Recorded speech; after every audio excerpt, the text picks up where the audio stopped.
Hey, good evening, guys, and welcome to our Power Hour service. We're obviously streaming our services live, and I have a good friend with me here. We've gone many years together. This is my GP, Dr. Ricky Montalbano. He's a phenomenal GP, and we're just going to have a cool chat. And he's probably shaking his head. He's a very humble man. And Ricky, I just want to say thank you so much for giving of your time today to come and help us at the church. So we've been talking a lot about spiritual messages, and there's nothing wrong with that. That's what we do as a church. But we just wanted to approach this whole coronavirus and the lockdown, and a lot of you are probably sitting at home now under the lockdown situation. And we just want to talk a little bit about, what can we do physically around the house and those type of things. And we want to put some questions to Ricky and just hear his answer. So Ricky, I want to start off the bat. So obviously we're spiritual beings that have a mind, that live in a body, and that's the Christian worldview. I want to just talk around the positive things around the coronavirus, the COVID-19 virus, because it's all been negative. So let's actually start off by talking around the statistics and what you know as a doctor. I think that what's important is that people are very quick to point out the negativity. Sure. So we're bordering always on hysteria. Yes. There's a lot of fear out there. My gosh, if you get infected, you're going to kick the bucket. This is going to happen. It's going to happen. The reality is, and I know people have heard this before, but I like to emphasize it. Yeah. Most people, 80% of people that get infected recover. Fantastic. Completely recover. That's a good news story right there. 100%. 80% of those people will have normal flu. A bit of a runny nose, a bit of a fever, a bit of a headache, and they will slowly come out of it, and that's the end of the story. Yeah. 15% of people will get more severe. Yeah. They'll end up in hospital. They might need treatment, antibiotics, and they will also recover. Which is still a good news story. Right. The only ones that are really going to be critical are the 5% that end up in ICU and high care, and that is a small number. And I think it's important to emphasize the importance Ricky. Thank you. of the fact that if you do get the infection, it's not a death sentence. Fantastic. I think there's a bit of a perception by people that if you get infected, that's like a death sentence. Sure. And I think that mentally, we need to make the connection that actually it's not that. Yeah.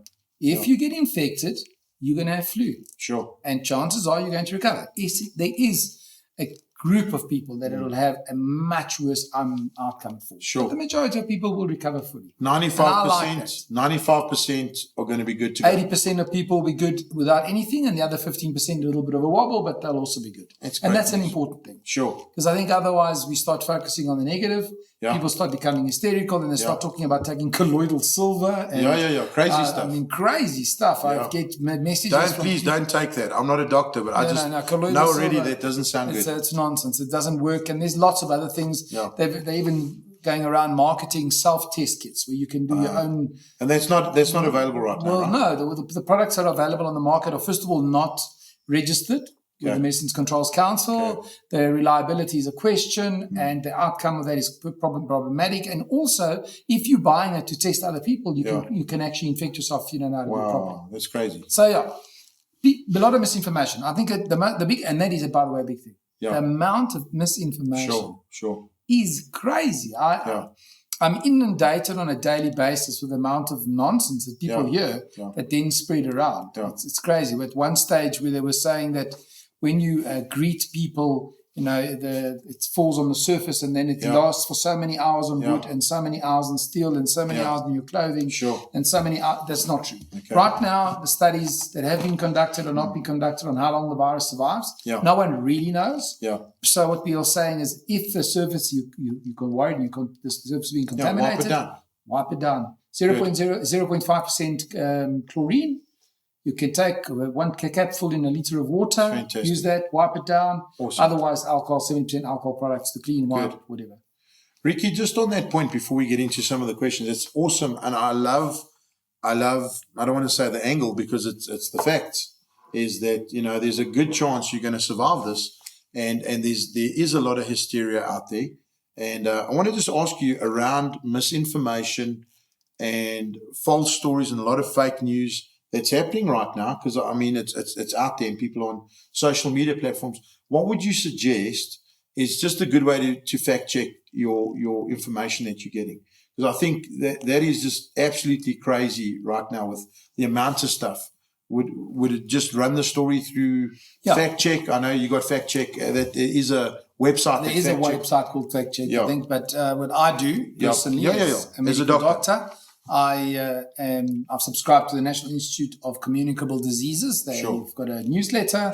And the NICD sends out newsletters all day. So you can go on their website and check out. Actually, you can go to YouTube, the NICD YouTube webpage. Awesome. And they've got wonderful videos on how a cell phone causes contamination. Wow. Okay. How handshaking causes it, how to prevent it.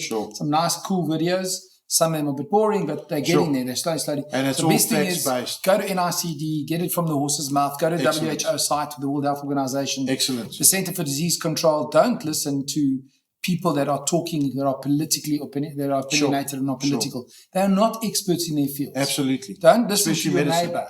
Don't listen to someone who says to you, I heard that in the news, or in a study in Staten. Who's studied in Staten? Rather make sure that you have it from a reliable source. And Google isn't a doctor. That's my favorite one. I don't like Google. I Google, read that when I came to I've got on my consulting room, I've got a thing that says, don't confuse your Google search with my medical degree. 100%. And it's unfortunately, in many cases, true. There is a lot of misinformation on Google, but there is the right way of searching. And I think that if you're going to search, make sure that you search articles that are based and the right on stuff, facts. like you've just given Absolutely, World Health Organization and NC. What was it? The called? National Institute of Communicable Diseases. Excellent. NICD. There's 2 resources for you already, guys. And I mean, there's the 0800 toll free. Toll-free, 9999 number. That is toll-free. It's a WhatsApp number. Then there's another 0800 number. I don't know it off heart. But they'll give you good and solid facts. Absolutely. I think the biggest danger we have is that people use social platforms as a form of fact-checking. I think that Facebook particularly can be so dangerous. WhatsApp, same. Twitter. Please, NICD, it's got a great web page. It's very user-friendly. It's got a lot of information that you can fact-check and very quickly you know where you're going with it. But in terms of staying at home, I think that people have enough time to do their fact-checking. For sure. Because I haven't had time as they 100%. Rick, so now obviously we're in the lockdown, that's going to be happening in a couple of days, and you guys will be watching this with those regulations in place. So our families within this whole coronavirus, what's happening out there, just give us some practical tips or how to look after our health in the home, in light of all of this. Just some couple of things for you. Very simple thing. Don't invite people over. Sure. They're not allowed to. We're not allowed to anyway. Don't invite people. Don't let people come and visit you just because you're sitting at home. Sure. And that's, some guys are going to try and push the barriers with us. Definitely. Yes, it sounds really simple. I haven't seen grandma. You never see grandma. But all of a sudden, because you're in isolation, suddenly you want to go and visit your mom or your oma or whatever. So avoid contact with people, really. It's important. And people do come and visit. Be diligent. Make sure that everybody's hands get disinfected. Sure. We don't have to use hazardous, the biohazard sprays. Sure. We don't have to use 70% alcohol spray. Wash their hands thoroughly before you touch anybody. Yes. Make sure that you wash your hands on a regular basis, even in your own house. Because you know what? I went shopping the other day.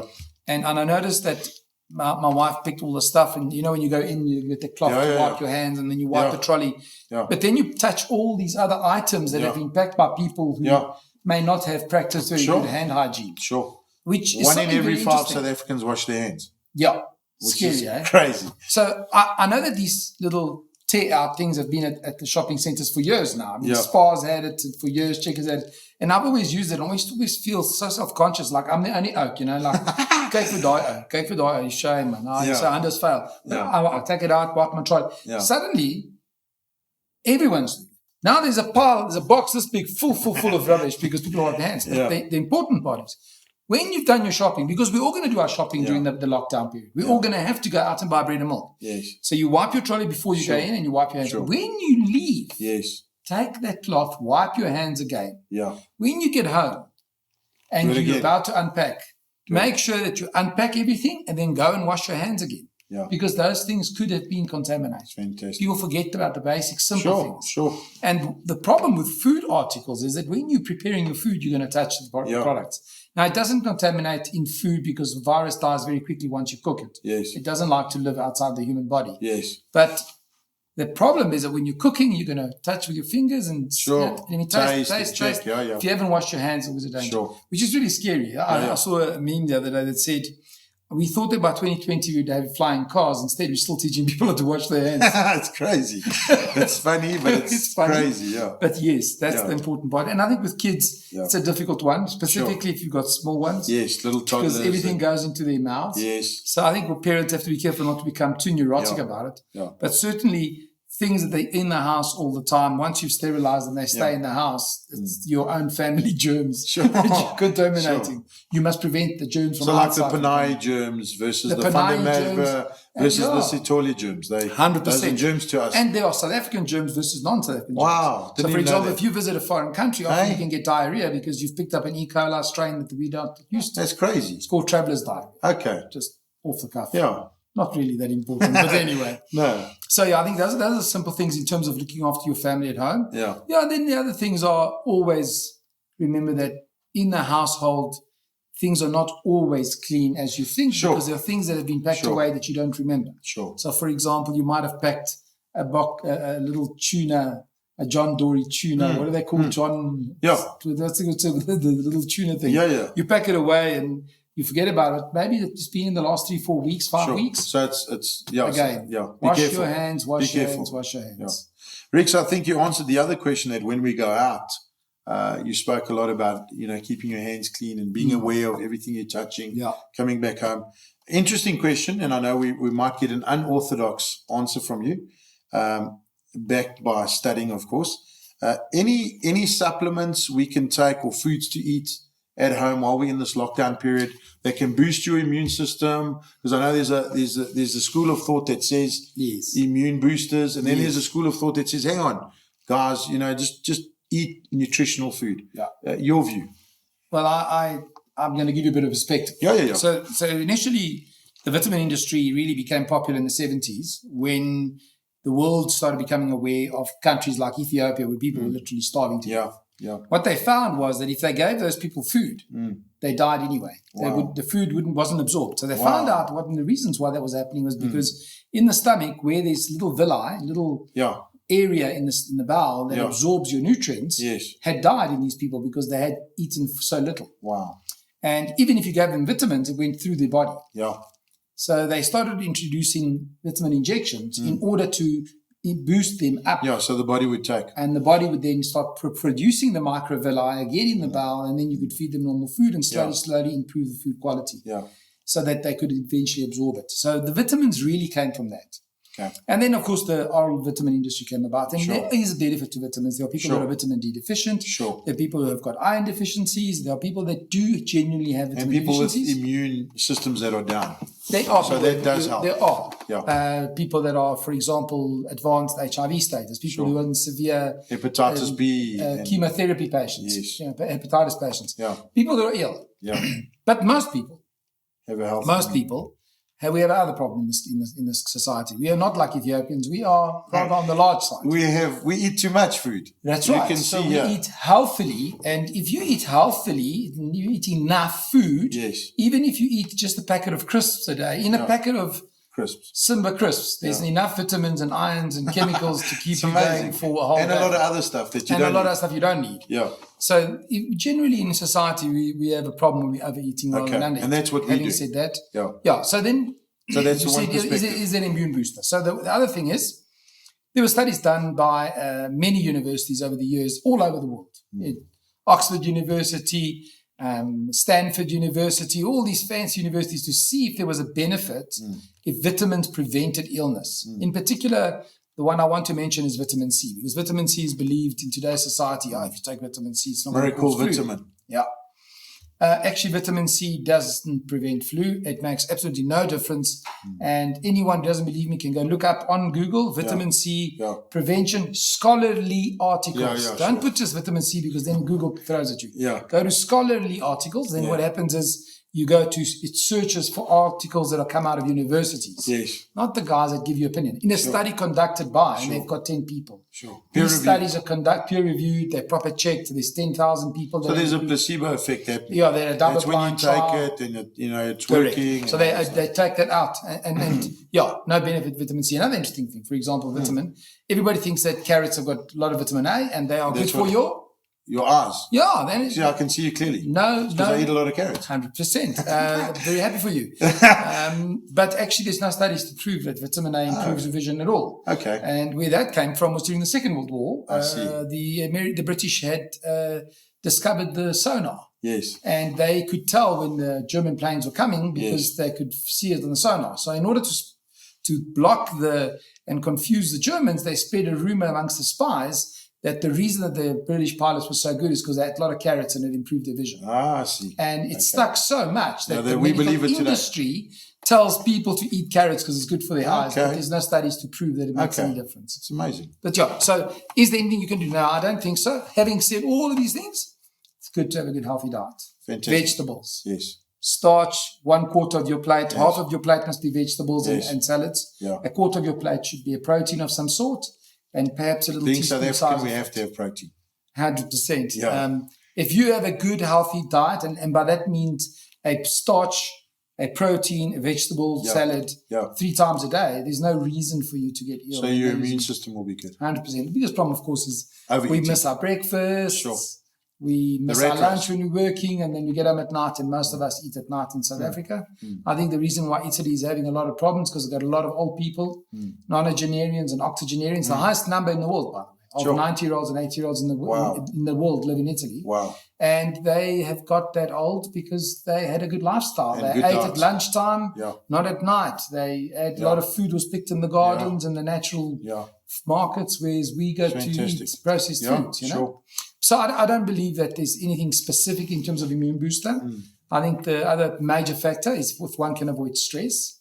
Stress is a major immune destroyer. Major.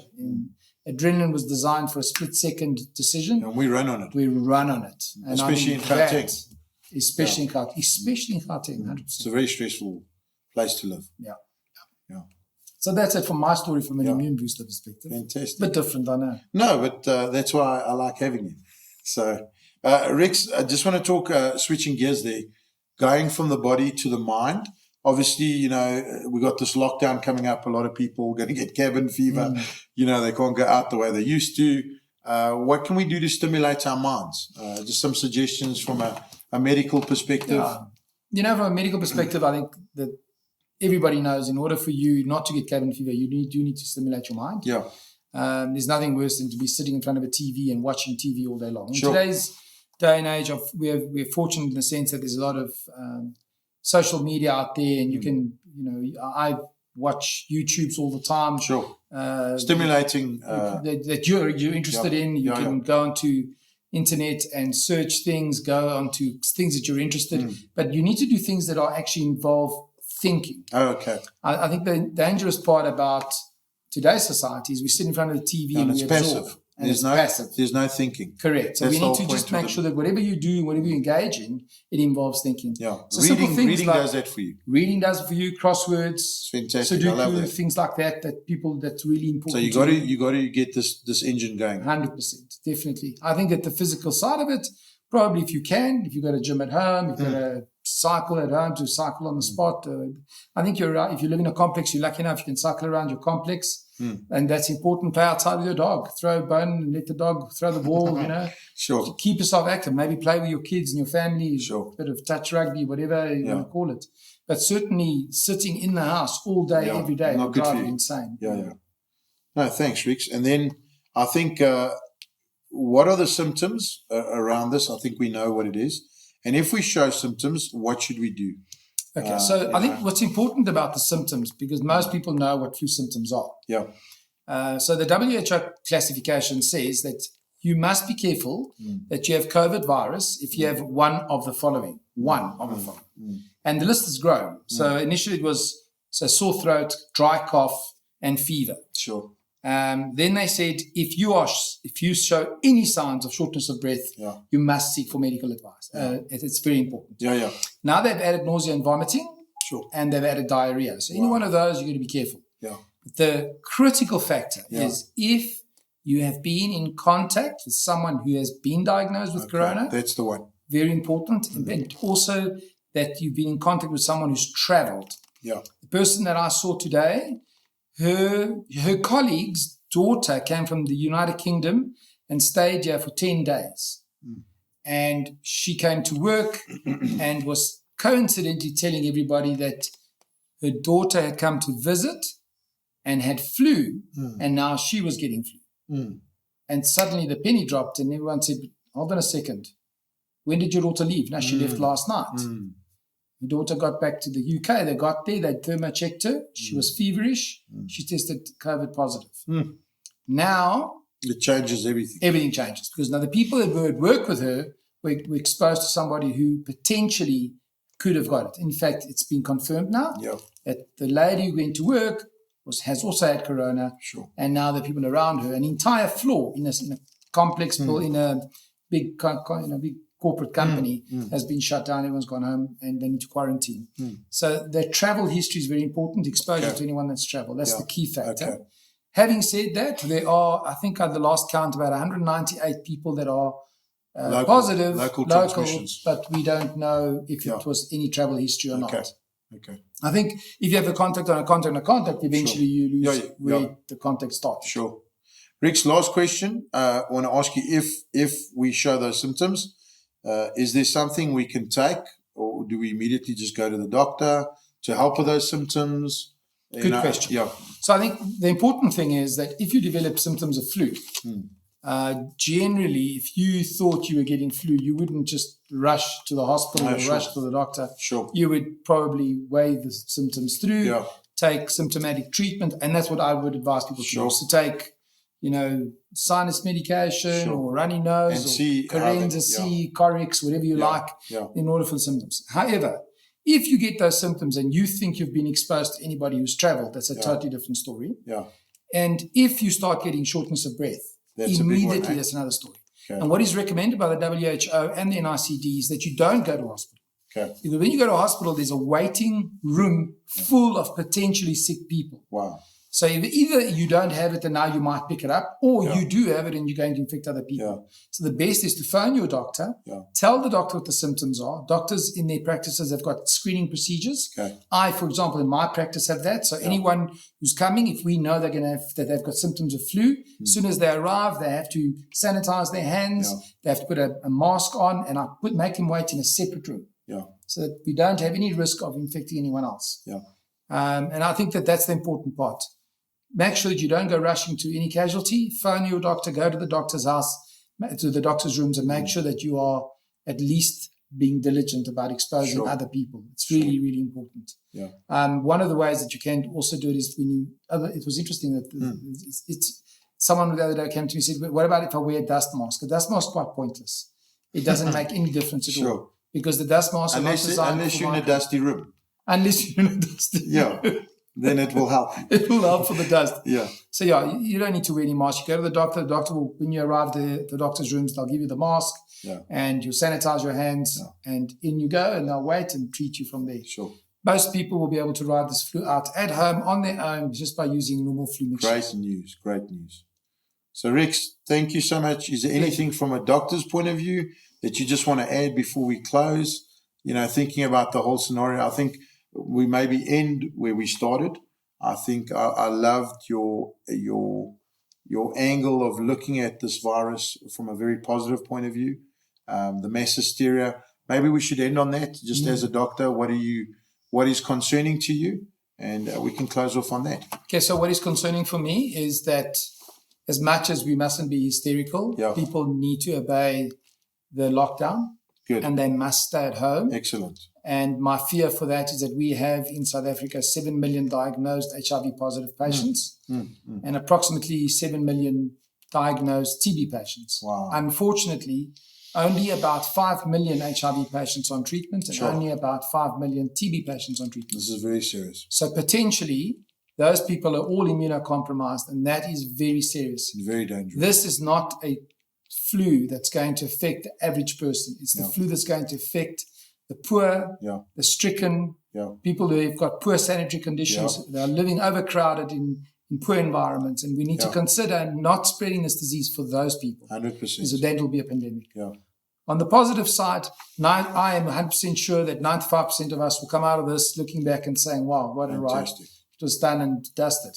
God is good. It is going to take a while, I think, for it to settle. I don't think it's going to happen in the next 21 days. I think it's going to be a little bit longer than that. But I think it's biblical to obey the laws of the land. 100%. So let's obey the laws of the land. Let's stay at home. Let's try and avoid contact. I'm not in that position. I'm allowed to go and see patients. It's part of your work. And I am exposed every day. And yes, I do say my prayer every morning, and sometimes I say it between certain patients. If I know that they're flu patients, you quickly call your prayer in between the next patient just in case. But I think that most people come out fine. Fantastic. Ricky, thank you so much for your time. Word and Life, I hope you've enjoyed that. Some practical tips from the doctor, and we trust the big doctor with the other doctor in Jesus' name. And God bless you, and we'll chat soon. Stay strong. We pray with you. God bless.